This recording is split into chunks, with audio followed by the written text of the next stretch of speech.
So good morning, everyone, and thank you for joining the Youth Protection Program overview. Today we're going to look at the first code of conduct and mentor training resources and dive a little deeper into the Youth Protection Program and why we have that through FIRST. My name is Connie Haynes, and I am the CEO of GeorgiaFIRST.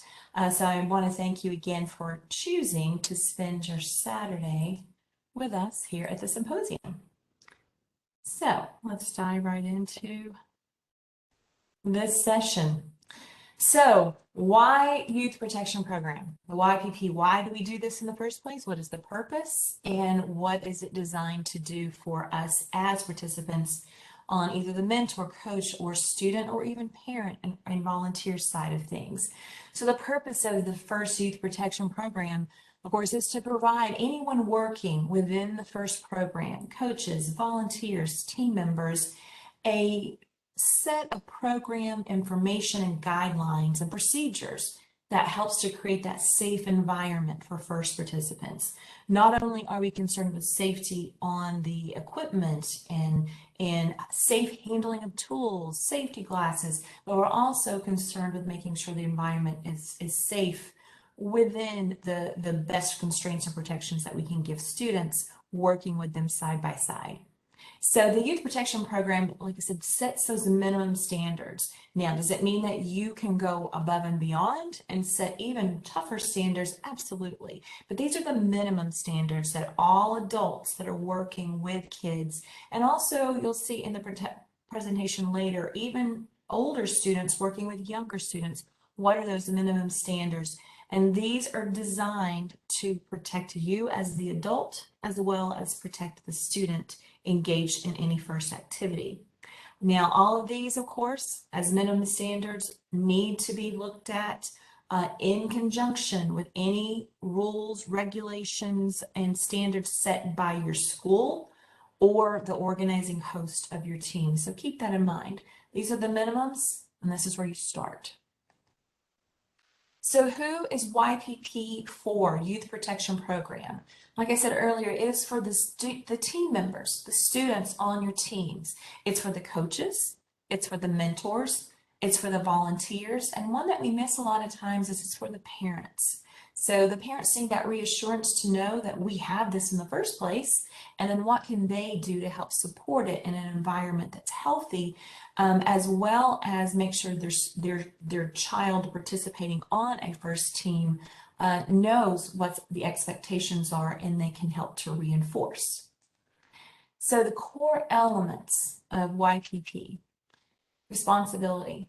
It is accountability and responsibility is on all people participating, not just the coach, but the responsibility for making sure that youth protection program guidelines and standards are followed are for everybody.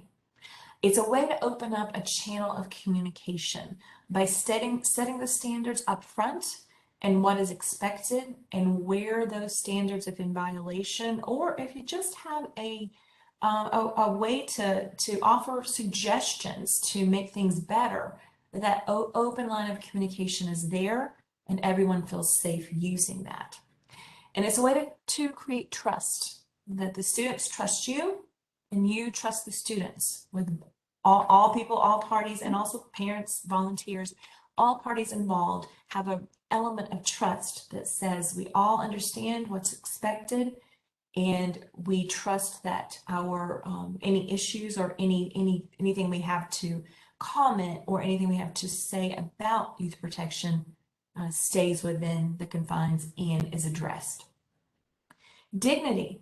Dignity is a big one, the core elements of YPP, making sure that people feel I'm going to pull in the word respect that's right below there, that dignity and respect lets people know that they're worthy of being there and they're worthy of having a voice, and that they're respected in having that voice and contributing to the overall success of the team, whether they are an adult on the team or they are a student on the team. So keeping those things in mind, that respect and dignity. I will say though, the respect is a two-way street. You are giving respect as the adults working with students, and you also expect respect coming back from the students. But modeling what you're looking for in your language and in how you interact is what creates respect on your teams. And of course, the cooperation.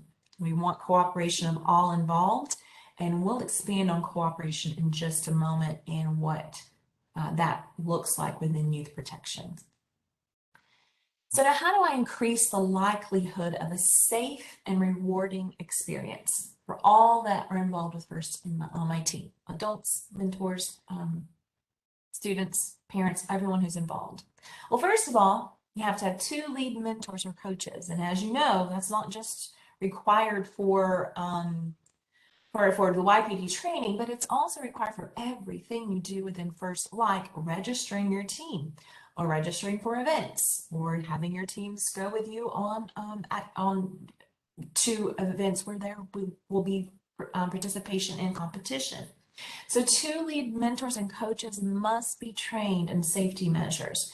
And remember, safety measures includes those things that are in the shop, those things that are our standards that you set of who can operate this piece of equipment safely because you've been trained, and then also looking to the safety measures that are a part of youth protection and overseeing the team's activities. So first, 2 lead coaches and mentors that are trained in these safety measures.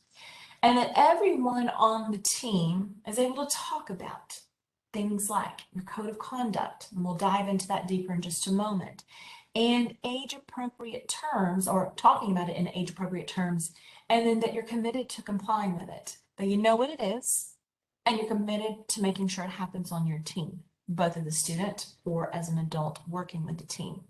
So a lot of times you can't be held responsible for something you don't know. Keep that in mind. So making sure that those expectations of what is appropriate and what you are expecting of the team are discussed up front through the code of conduct. Next is that everyone's working with the team, everyone who is working with the team understands and accepts boundaries and behaviors. This is big, boundaries and behaviors that even going through the training, sometimes our natural nature as a person, as a human, might be to be that pal type of person with students and be a little more cordial than maybe is accepted with boundaries. So even if you go, your adults working with your students go through the YPP training, you need to make sure that those boundaries and behaviors that are expected are modeled and that they are honored for all involved with the team. So looking out for those and just quick reminders when those boundaries are crossed. And then one of the most important things is making sure the parents or guardians of your students on your team that are even aware that these are the things that they're going to be involved with in their child's team's activities. Make sure they know what's going on. Make sure they know that there's a YPP program. This is how you engage them, how you get their reinforcement on the parent side of what you're expecting, and making sure that they're not in the dark. Because we all know, any school-age child that I ever had under my household, a lot of times when I would ask what's going on, nothing. What'd you do today? Nothing. They're not good at sharing. So you as that adult mentor coach on the team have got to set up lines of communication with the parents and make sure they are aware and how they can participate. So now let's dive into the code of conduct. So what is the code of conduct and why was this established in the first place through FIRST and any other organization that works with youth? Because the code of conduct is designed to create those environments where team members can learn, one of the best parts, have fun, and feel safe. So if I don't feel safe, I'm not coming back. If it's not fun, I'm going to lose interest. And if I'm not learning, if that was my objective, probably not going to come back as well. So making sure those 3 areas of your environment that your teams are working in happens is what leads to a successful team for all. And make sure that there's age-appropriate oversight by caring adults that I underlined on my notes that model integrity, and there's that word again, respect. When you're giving respect, respect is then expected as a reciprocal. So making sure that that respect is going both ways and you are modeling the integrity that you expect out of the students on your team. You're the best role models they have.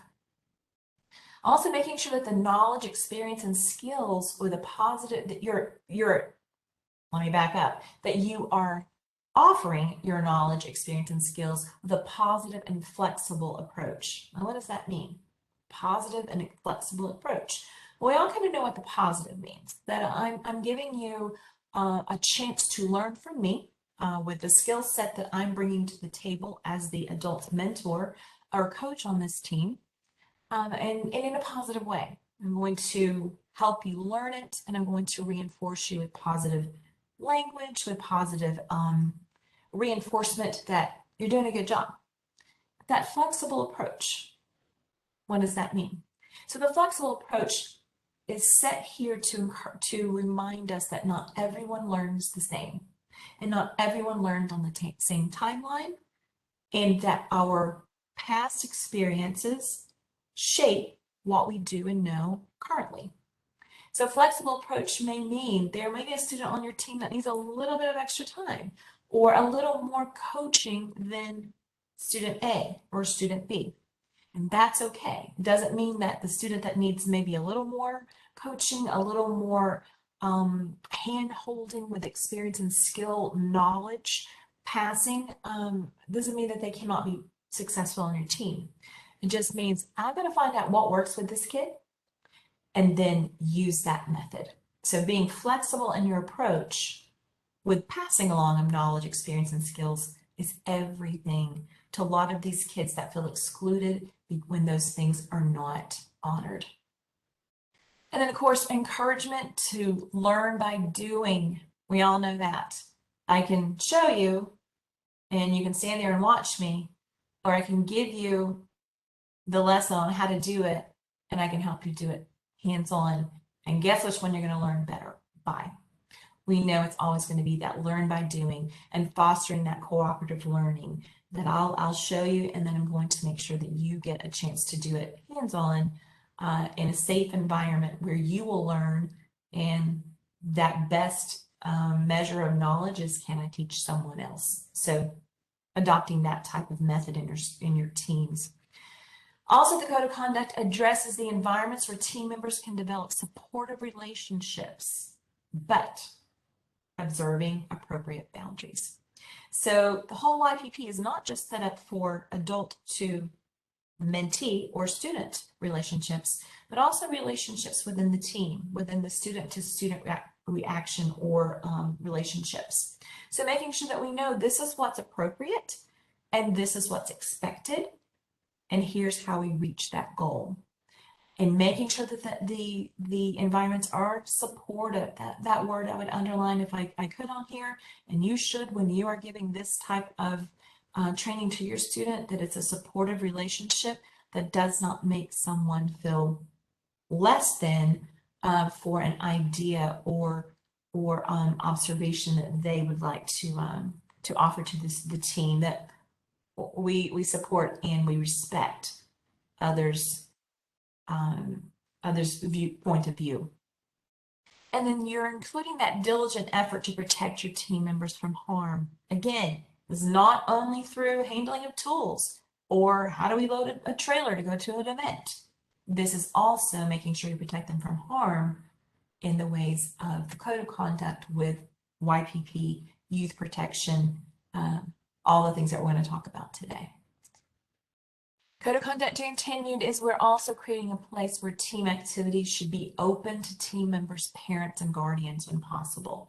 Having closed door sessions is never a good idea. These are things that you want the support of your community, which your community includes those parents and guardians. How can they be engaged? Half of knowing how they can support your team is knowing what your team does. And if I'm not including them in the process, or they're not seeing what we really are doing as a part of this robotics team, they're not going to be as supportive. So make sure that the team activities are open to the parents and guardians. And I say that in a time where we're still in COVID, when we're not allowing any spectators at the event, so it makes it a little harder. but we do offer that online option for the upcoming grits event, especially for your parents and guardians to be involved. So make sure you're finding those ways, even in times of COVID restrictions, and hopefully out of COVID restrictions soon. Make sure you're finding those ways to engage them. Here's one that is a huge, and we forget this so often because we get so caught up in what we're doing presently that we don't always realize we're even in this predicament, which is that no lead coach or mentor or other adult be the only adult person present with one child under the age of 18. That's huge. And that doesn't mean that if you are in the machine shop of your workspace and you are working on something and one student walks in the door, you don't say, okay, out, you can't come in here because I'm here by myself. But you do establish norms and rules. That's what that means, that you've got to have that way that you're protecting yourself as an adult as well as protecting the children who are with you. So this also translates to transportation, which is where this gets a little sticky sometimes when you got a parent that's wanting to transport 3 or 4 kids. Make sure you're reading the guidelines on that code of conduct and the expansion of that no lead coach and mentor with being the only adult with students. Make sure you read that and understand what that means, and how you can best protect yourself and the students in your care. And then, of course, here it is, having at least 2 adults within sight at all times when a child is present ensures that help will be available in the event of an emergency. So it's not just for your own safety that things are clear with expectations and what's happening in the arena where you are, but making sure if there was an emergency, there was someone that could quickly seek help, so that you're able to stay with the student needing that help. So lots of reasons for 2 adults. Now, code violations. What are some of these things that we know what we should be doing, but when do we get into the danger zone? And we're like, oh, hold on, I needed to step back and make sure that these are not things that are occurring within our team. And there needs to be the heavy on your team that's making sure code violations do not happen. So looking at number 1, that engaging in any activity that endangers the safety, security, or integrity of a child. So that's the big picture. And then what does that mean drilling down? One of the first ones right after that is making a child feel shame or humiliation. And believe it or not, even with our best intentions, sometimes this happens. So making sure that what we're speaking is helpful and not harmful. And it is not something that could cause a child that's on our team to say, you know, maybe this is not for me because I was humiliated or I felt shame the way I was engaging with the adult mentors and coaches on my team, because how you interact in front of their peers with them is everything to a child. They want to know that you value them and that you respect them as much as you're expecting that in return. So making sure that doesn't happen. And then making sure that nothing demeans a child or making threatening remarks or behaving in a manner that deliberately intimidates or frightens a child. These are all things that we may engage in these sometimes thinking that this is just a fun moment, but you really have to step back and say, how can this be perceived? 5 kids out of 6 may have saw this as just something that rolls off their back and it was just a fun thing that happened, that this remark was made and that one student felt humiliated or demeaned, and that's not appropriate and that shouldn't happen. So avoid these things so that you don't have that one or more that fall into that category. Another code violation, these personal exchanges like phone calls or emails or texting or social networking outside of the context of team activities. So it doesn't mean you can't put something out on Slack and say the team needs to be at the build site at 9 a.m. That's within the context of team activities, and that's fine. Or educational matters or career concerns. All of those things fall within acceptable behaviors.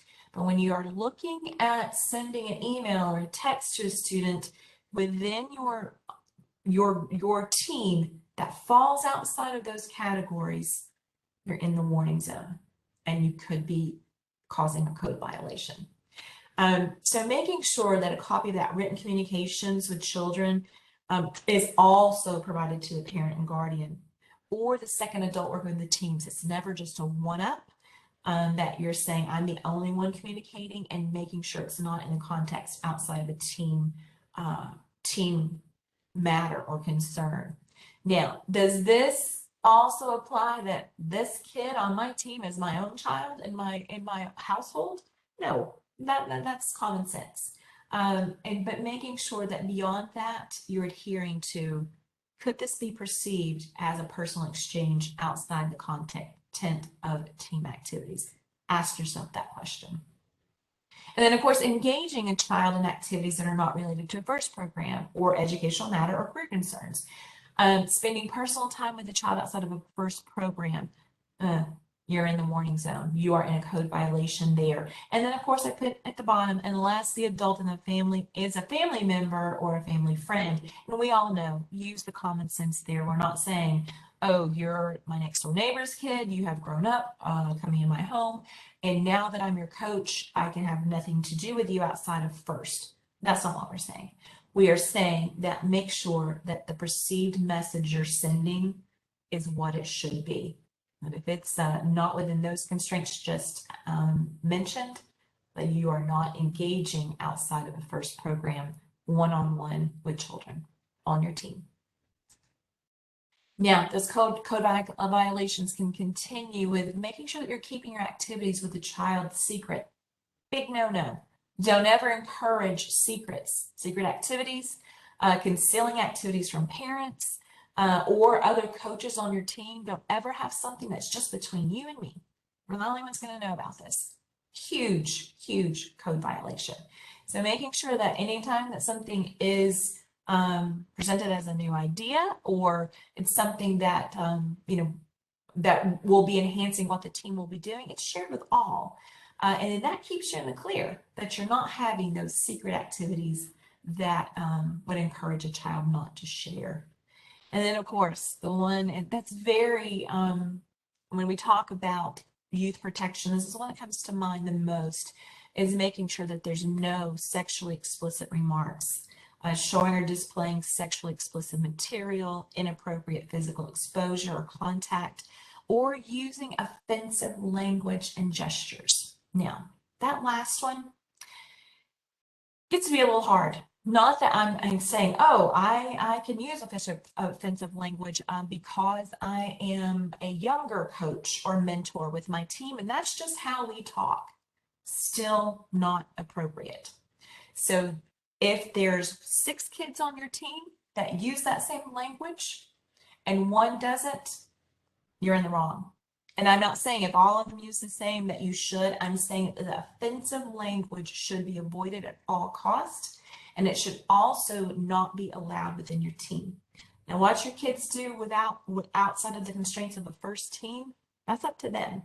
But you set guidelines and you model guidelines within your team that does not have these types of offensive language or gestures or any explicit remarks that can be perceived as negative. So that's something we all need to work on. I know as our society continues to have things more accepted, we still need to make sure we're working on integrity. We're preparing these kids to be adults and to be the best they can be and competitive in their field. So making sure they have that best chance is the best way to go. Then, of course, making sure any violations that you do observe that you report to GeorgiaFIRST and FIRST for follow-up and resolution.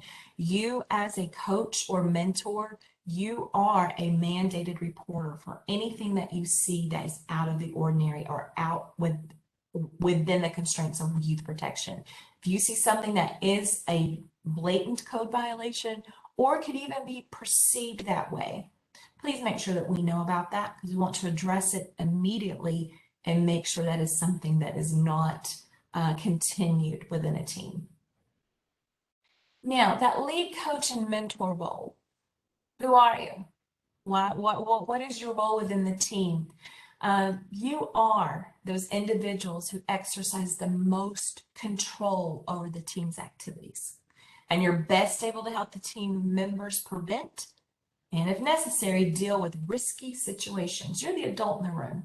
And I tell coaches and mentors that all the time. Prime example, when FIRST took away the stop build date and said you can build all the way through the season, a lot of coaches were quite upset and said, wow, there goes my timeline, and there goes our target dates, and we'll be literally building a robot as we're driving down the road, going to our first competition. And what I say to those teams are, you are in control of your team's activities. You can set a stop build date, whether FIRST gives you mandated of one or not. Same thing applies here. You are the person in control of your team's activities. Always remember that. And make sure, like I said before, that your two coaches have to be registered and pass YPP, and that they're familiar with the FIRST YPP in order to, let's take a look at these things at the bottom. First, conduct a team safety meeting at the beginning of the season. Now, FIRST advertises this as a team safety meeting at the beginning of the season. And we all do that, because we know FIRST wants us to do that. It is something that where we're going over the training and guidance for team members. What's expected? What are you going to be doing to participate and contribute to this team? Now, where I have a little bit of problem, as we say, it's at the beginning of the season. You have to do it at the beginning of the season. That's mandated. But what we forget is those new kids that walk through the door in week 2, week 3, week 4, they also need to go through a team safety meeting. So what you, as the person in the room with the most control over the team's activities, you need to make sure any new members that are not just team members, but any new coaches or mentors that you have recruited to work with your team, or even new parents, make sure that that team safety meeting is conducted sometimes more than 2-3 times throughout the season, so that there's never a reason someone can say, I didn't know about that. So making sure if you need to do a refresher or you need to do a first time training with new people or new people, because it's students or adults, that is conducted. Don't forget it, that I did it at the beginning of the season, check mark, move on. Make sure everyone goes through the training. Then, of course, you as that coach, lead mentor, lead coach or mentor, you are determining if a safety matter warrants reporting to a child protection agency. And this goes even further. It's police, school, organization hosting the team, or FIRST, youth protection. And that includes GeorgiaFIRST. You're that person in the room again with the most control. So making sure that if this is something that's truly a violation that needs to be addressed, you're the one doing it. Don't just assume someone else will, because if everyone assumes, no one takes action. So make sure that you are that reporter if necessary. And then make sure that you're contacting parents and guardians of each team member within 30 days of that team's members' regular involvement of the team's initial registration. Make sure that they know that there is a guideline for parents. And I'm going to show you that in just a moment, where you can send that link to them, encourage their involvement, and provide them with the name and contacts for you as the adults with the most control over the team activities. I know I keep saying that, but I want you to remember that. You are in control of your students that are on your team. So make sure your parents know their child is on your team. Here's what their expectations are as parents, and encourage them to get involved. And then this next was a biggie. You, as the mentor or coach, need to determine at what point any adult working with a team is regularly involved and required to undergo that youth protection screening and training. Sometimes we may have a person that's an in and out. They come on Mondays, or they come Monday, or they come irregularly. 1 week Monday, 1 week on Thursday. They're having interaction with your team. So you don't want to just say, well, they're not here 5 days a week. They're not here 4 days a week. They're not going to competition with us. So I guess they don't need to undergo the training for for YPP. Wrong, they do. If they are working with your kids in any capacity, they need to undergo the training, the screening, and your expectations of adults working with kids on your team. Because remember, you have the most control. So make sure that they've undergone that screening, no matter what their irregular involvement is. Make sure they know the expectations of what you require. And if you see someone that is violating, and it doesn't have to be that they are, sitting too close or something that's that kind of, oh, well, that's not appropriate. It can be, once again, language. It can be the way they address your kids or try to teach a concept. If it is demeaning or it is not something that is building up a student's desire for a skill, either give them a reminder, say, hey, I think you need to go back and look at the coach and mentor training, because I think that we're not delivering our message in the best way. So don't be afraid to speak to them. Or if you think that would cause too much friction, you need their expertise, but you need them to do it in a better way, let GeorgiaFIRST know. We can be your heavies at any time that you need that, because what we're here for is to make sure your team is successful.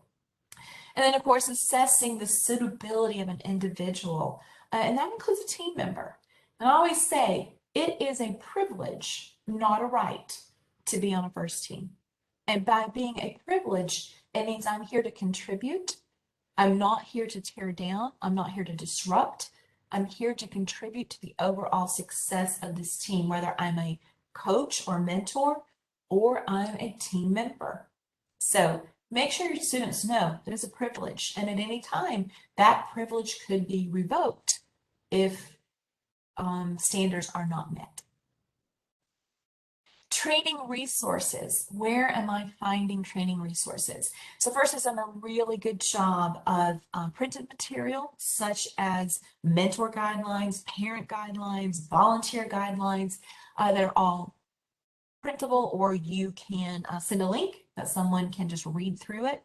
They also have some really good videos, and I hope that you know where these videos are, because these can help lead your safety meetings that you have with your teams, such as the youth protection policy guidance and the behavioral boundaries of what's acceptable when working with a student, what's acceptable working student to student, and what is acceptable working older student with younger students. So all of those things are addressed in that behavioral boundaries video, as well as youth protection policy guidance on how you can conduct these safety meetings and what's expected from you as the adult in the room. So make sure you're looking at these. These are the 3 that are currently listed on the FIRST website. And when I say FIRST website, I mean Big FIRST, not GeorgiaFIRST, but the Big FIRST website. And where I go to is resources, and I click on youth protection program. And all of this comes up on an amazing page on the website that gives you both training for adults working with teams, training for your parents, training from guidance for team members. Look at those training modules, videos, and printed material and presentations, and know that these are your guiding principles for making sure the kids on your team are safe. Now, where do I find this again? I'm drilling down a little bit further than what we just talked about. I'm still going to Big FIRST website, and I'm still clicking on Youth Protection Program under Resources, and then I'm clicking on Youth Protection Program, and I am finding this, what you're seeing on the screen. This is the cover page of the FIRST Youth Protection Program guidebook. It's many pages. I don't encourage that you print it off, but I do encourage that you send a link to all of your parents, to all of your volunteers that are working with your students, with your mentors, your coaches, and the team members. Everyone is addressed in this program book. Now, in order to do this, to find these resources in this library page, you do have to have a Schoology account. So on that page, it steps you through how to do that. They're free, doesn't cost you anything, but you can either select as a student to have that account, or there's an access code for all others that are not students to set up a Schoology account and access this training information. Now, this particular booklet that I'm showing you on the screen, that's for anyone. You can see that on the website at any time. The Schoology account gives you more resources than what's available to the public because you are a coach or mentor. So there are more resources by creating that Schoology account. Questions. We're to that portion of the presentation. Not sure about Ask an Expert. I think that I know a bit about youth protection. I was fortunate enough to be on the committee back in 2015 when the youth protection program was started. And in fact, not to throw daggers at Georgia First Robotics, but the youth protection program was started by an inquiry that we had that was a requirement from our insurance when we went district at the FRC level. We didn't have anything like this up until 2015. First, pretty much just printed, be good, be nice. And those were the youth protection program guidelines. So since then, FIRST has done an amazing job at creating resources and guidelines and minimums that we talked about for keeping kids safe on a FIRST team and for keeping the adults protected as well. So don't forget that side of things. So I may not know the answer. If I don't, I know where to find it and I will get back to you. But if there's any questions, I'll be happy to take those now. So we haven't had anything come in chat or Q&A. We'll give another couple minutes in case anyone does want to ask any questions. They can post those. Absolutely. And I'm going to stop sharing.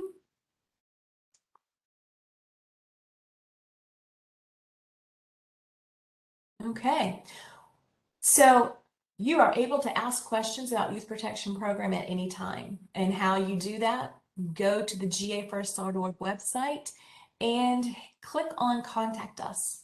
My email is always there. You can send me an email and say, hey, we need some clarity. We need some further guidance on something. Or you may say, I need someone to help me set up or create my team safety meeting that I'm going to have. So give me some guidance on that. So not only myself, but our amazing moderator on this session, Miss Lisa Hatch, who is the FRC team liaison, is able to find those resources for you and help navigate through those. So if you have any questions, maybe they come up after this session, make sure you reach out. Okay, Connie, we have not had any questions at this time. So I think we're good to wrap up. Okay, perfect. Absolutely. Well, thank you all. I do actually see one question in this action is this the role of the safety captain? Something about they're in the shop, the parents want to drop their kids off only, and I'm the only one in the shop and wasn't even expecting them. So that's a very good question. And to be able to address that, is it the role of the safety captain and safety mentor? I think maybe is the shop question. The situation that you're describing, that you're the one adult in the room and someone just drops their kid off. It is, I know it's hard. It's hard to say, you know what, I'm gonna have to stop what I'm doing. But at this point in today, I can't have you here alone with me here alone. This protects us both. So you're gonna need to call your parent to come back and pick you up, or we're going to need to get another adult with us. Maybe your parent can stick around and we can, you know, do whatever we need to do here in the shop if this was your time to show up at the shop, but it sounds like it was unexpected. But just err on the side of caution that if it seems like, oh, you know, I really shouldn't be here with me one-on-one with this kid, this could be misconstrued. Even if you know that kid, you know the integrity of that child, you don't ever want to give a perception that you're not following youth protection program rules. So that would be my best advice on that, is just make sure you're not in that situation. And if you are, try to alleviate that situation immediately. And yeah, it's not great that child would have to go home and be picked up, but it is in the best policy. And it is, your parents will appreciate it if you explain why. So making sure you're transparent on that. And I do see, Alex, where you're saying you've been running the team almost by yourself. And what are the rules for one mentor? And there's 2 kids. Those are addressed. I'm going to point you over, Alex, to that mentor guide that's within the youth protection program. And it talks about when there's multiple kids, there's an age that you need to be aware of as well, that you're, once that age threshold with multiple kids with one mentor.